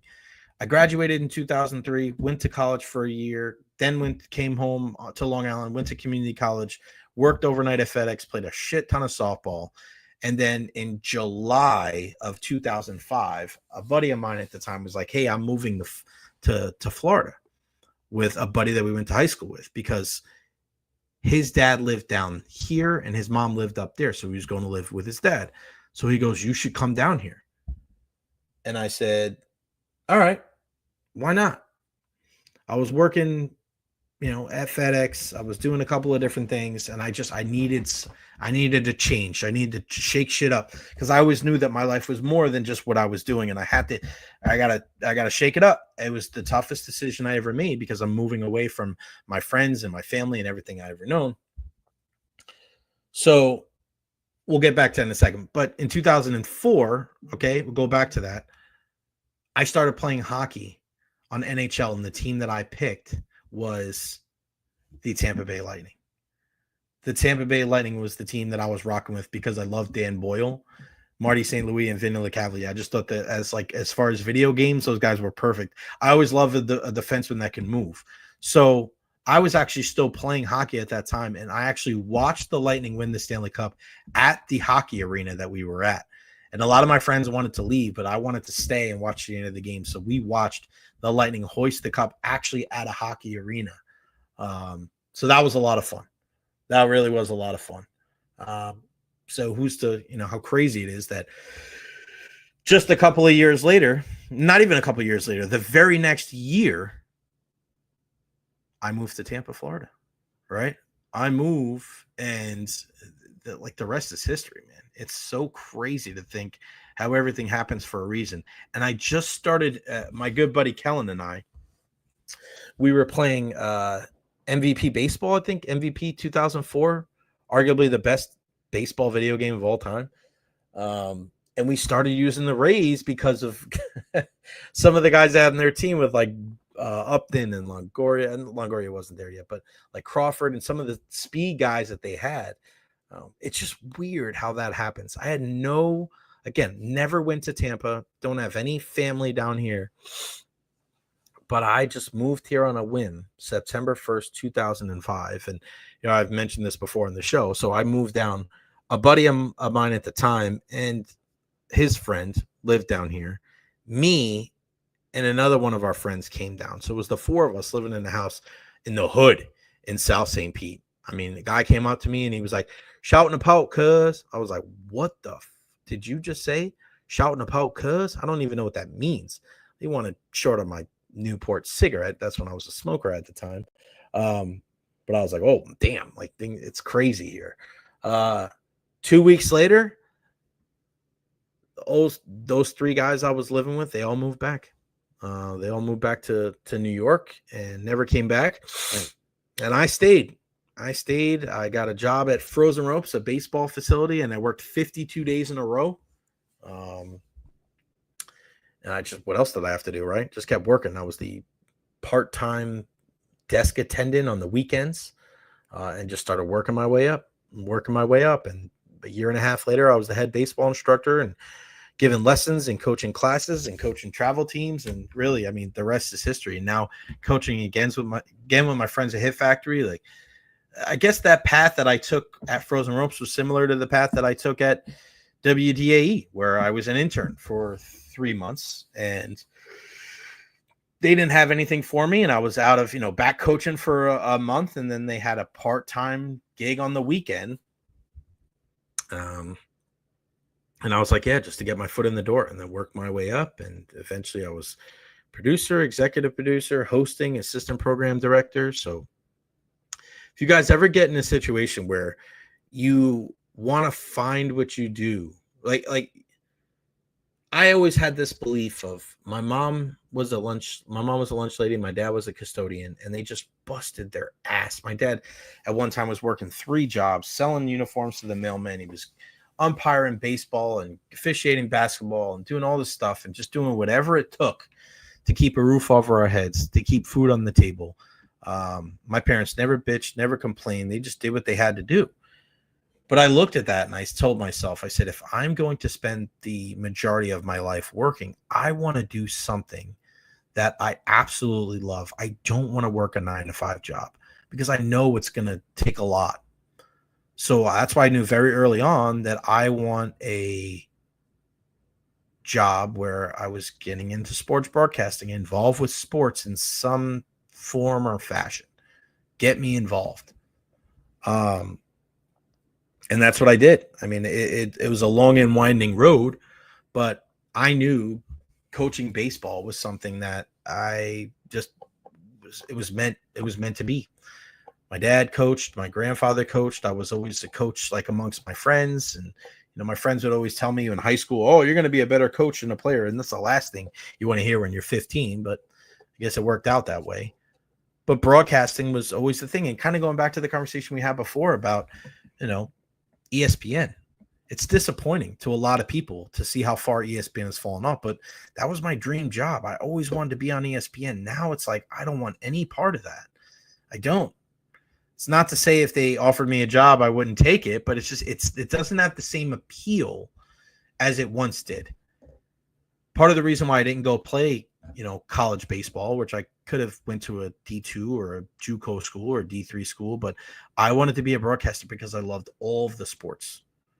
It's funny, Tony Mayberry, we were at Ian's house yesterday, and as we're sitting there, we're just hanging out. I'm literally watching Rays, Twins, Mets, Yankees, and Wimbledon all at the same time.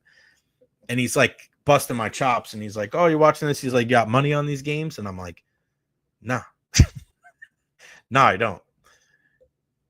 He's like, "Come on." He's like, watching these games a little bit more. And I'm just like, "Nah, man, not me." Like for me, I don't really like betting on games. I really don't, because I overthink it, and I end up getting it wrong. I just enjoy it. It's what I love.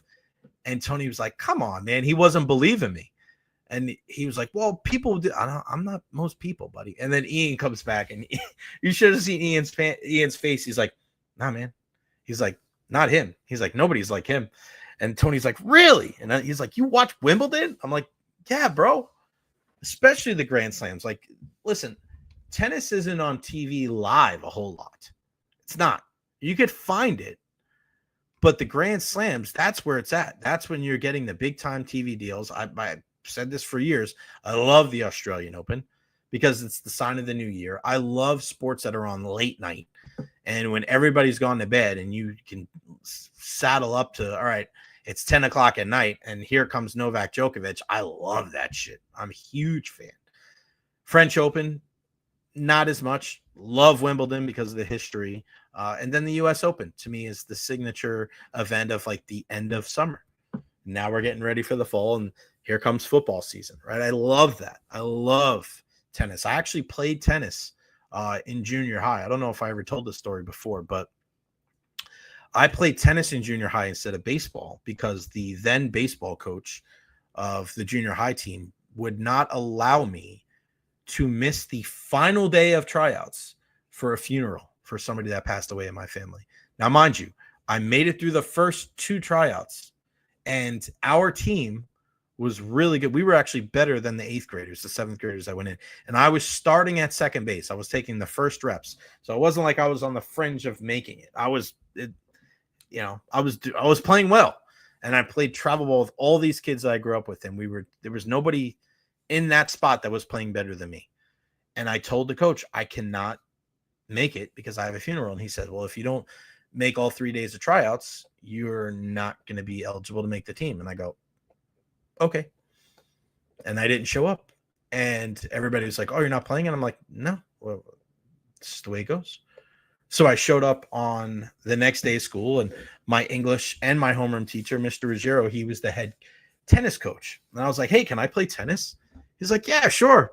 So I ended up being the number 2 singles player in my 7th grade year, the number 1 singles player my 8th grade year.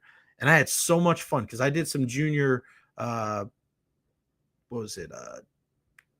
I forgot what the acronym was, but junior tennis stuff in the summer. Me and my sister did it. My friend Mike Carney, his mom Marge did it. I always went out there with my dad and we hit the ball. Tennis is a great sport to be able to play kind of throughout the years. So I played 7th grade, played 8th grade, and then in 9th grade, we go to school, and I had Mr. Ruggiero, or he was there, and he comes up to me in the hallway before the spring season. He goes, hey, you're playing tennis, right? And I looked at him, I turned, I go, no, I'm a baseball player. And his heart sank. I felt so bad, but it was just like, that coach isn't there anymore. What was I going to do? And I was a baseball player, and I played baseball all 4 years. But I ended up playing the number 1 singles player. So I had a kid that got drafted in the 2nd round of the MLB draft when we were seniors. My good buddy ST Harris. I'll give you that story one day. But ST was such a great kid. I knew him since preschool. He got drafted by the Yankees in the second round. And it just doesn't happen. Like, it doesn't happen for kids from Long Island like that. You don't get drafted that high. Majority of the talent is coming from Texas and Florida and, college, right? In California. This is a high school center fielder. He got drafted in the second round by the New York Yankees. And he was a quiet guy, didn't really talk much crap. But one time we were seniors and we were walking back into the locker room, and he was good friends with the number one singles player for the tennis team. And he goes, I bet you my guy Jay will beat you. And I go, you don't talk shit to anybody. Now you're throwing me out there. I played the number one tennis player in our school with metal cleats on, and I beat him. He served the game, I served the game, and I beat him. I think I only gave up like 2 points the entire time. But I never seen him laugh so hard. Again, he was the quietest guy, but he put me on Front Street, and I had to show up for my guy, and I beat the number one tennis player with metal cleats on. Sounds unrealistic, but it's a really shitty lie, so it's got to be the truth. But tennis always has a place in my heart. That is for sure. All right, before we wrap things up, I want to talk about what happened yesterday. U.S. men's national team taking the loss in the Gold Cup final against Mexico. And listen, I am one of those people that I definitely look at silver linings and moral victories as a thing. I don't know why we're so petrified. We're so scared to admit that, there's a silver lining to something. Like, we think it's like a sign of weakness, or it means that we don't care. We're not leaving it all out there. I don't buy that shit at all. Right. I get it if you're trying to build a mindset, like the whole thing with Alex Golish with USF, right? Him and I have gone back and forth about this a while. Because I think there's a mindset of you're okay with mediocrity. I understand that aspect of it, but it's all about expectations, right? When you're the U.S. men's national team and you don't have Christian Pulisic and Yunus Musa and Tim Weah and Ricardo Pepi and Anthony Robinson and Weston McKennie and all these different players on your team, right? And you make it to the Gold Cup final and you lose by 1 to your biggest rival, and you had a 1-0 lead. I think there is a silver lining. I think you look at what Mauricio Pochettino has done with this team. He's had these guys believing that they can play against the number 17 team in the world. US is 16, they're 17, or vice versa, or 17, 18, somewhere in the upper teens. But what they were able to do in this tournament is to show that there is a right way that this team can play to be competitive. Now, you add some of the guys with the talent and the experience of the guys that I just mentioned, we may be having a different conversation today. But you look at Luna and you look at Malik Tillman, 2 guys that have been amazing during this run. I thought they were both subpar in that game against Mexico. The game was just too big for them. It's the way it goes, man. You have to go through that. You can't duplicate. You can't replicate that experience of playing in those big games. And when you're playing in a final, finals are one-offs. That's it. It's not a compilation. It's one game. It comes down to one. And a lot of times comes down to set pieces. I mean, you look at what happened yesterday, right? Berhalter, Sebastian, beautiful kick. Chris Richards puts Team USA up in the 4th minute. And then they end up losing because after the Raul Jimenez goal that tied the game at 1, they lose on a free kick, or was it a corner? It was a spot. It was another set piece. And who comes up big but Edson, their captain, Edson Alvarez. Experience, right? Edson has played the 2nd most Gold Cup games ever behind Landon Donovan. So that experience comes up in situations like that. So I don't look at the entire situation with the U.S. men's national team as a failure. I'm rocking it today, rocking my Tyler Adams jersey. I thought Tim Reed played well. I think we found a center back in Chris Richards, a guy that was amazing for Crystal Palace in their run to the FA Cup this year or this past season. He's going to be starting. What happens in goal? Matt Freese, I don't think you can blame him for either one of those goals. Does he start over Matt Turner and Zach Steffen? Our guy Jeff Athenell doesn't think so. I do. I think Matt Freese is probably going to be the starter. So if you look at a team like Matt Freese in goal, Anthony Robinson, Chris Richards, Tim Ream, I know he's 38. He's still one of our best options. I still think he's a hell of a player. With Serginho Dest, you play, I think Luna maybe comes off the bench, but you're 3 in front. What, Weston, maybe Brendan Aronson gets in there, and then Yunus Musa, and then you have some semblance of maybe Flo Balogun, Pulisic, and Tim Weah. Like, we finally have some options, which is positive. That's a positive sign. Now you just need these guys to come next summer for the World Cup and play with that same type of urgency and intensity that we saw from some of the guys that didn't have the experience. Because now you have options. Now Berhalter is going to be knocking at the door. Tillman's going to be knocking at the door. Luna's going to be knocking at the door, right? It's a good problem to have. This is probably the most depth that we've had ever when it comes to the U.S. men's national team, and that's exciting. It's exciting going forward, but they have to build on this. But once the World Cup comes, man, wow, watch out. This Club World Cup, I know a lot of people are crapping all over it. I enjoy it. I think it's great. You're going to see PSG against Real Madrid. That's what you want to see. Again, Kylian Mbappe and Raul Jimenez showing love to Diogo Jota, who passed away. Him and his brother in a deadly car accident last week in Spain. That's the great thing about sports. The ability to bring people together, to make people feel better through times of tragedy. Man, with some really good action, and now you're starting to see teams report. Manchester United reporting today a lot of their guys. So it never ends. It never ends. Some really, really good stuff. And once again, a big shout out to Jonathan Aranda and Brandon Lau for making the All-Star team. Some really good things in sports over the weekend. All right. Let's see. Did I get to anything else? Let me just check my notes.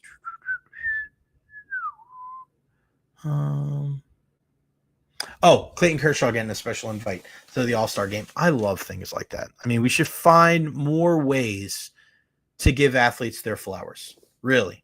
I see people complaining about that. Like, it's a commissioner's pick. I have no issue with that. He's not going in place of somebody else, right? So for me, I wish that every sport would do something like this.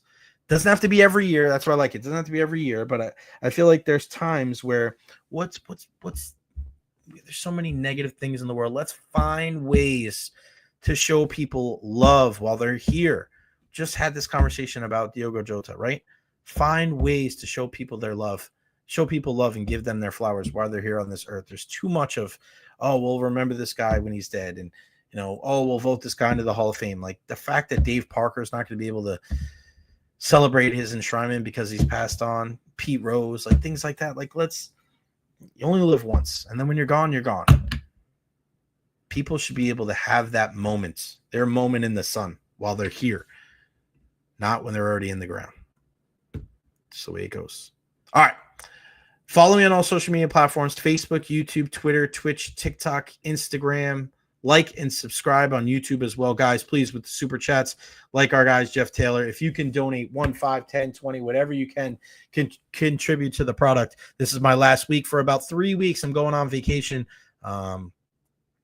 Every little bit helps, and I can't thank you guys enough, especially our guy, Jeff Taylor. Honest Hammer Custom Builders, LLC, 813-244-0956. Residential, commercial. Go check them out today. Great dude. Russ is number one. Even if you just have a question, give him a shout. 813-244-0956. Tell him that you heard it right here on the Jay Recher podcast. I am not leaving. I wasn't sure if I was going to do a show on Friday.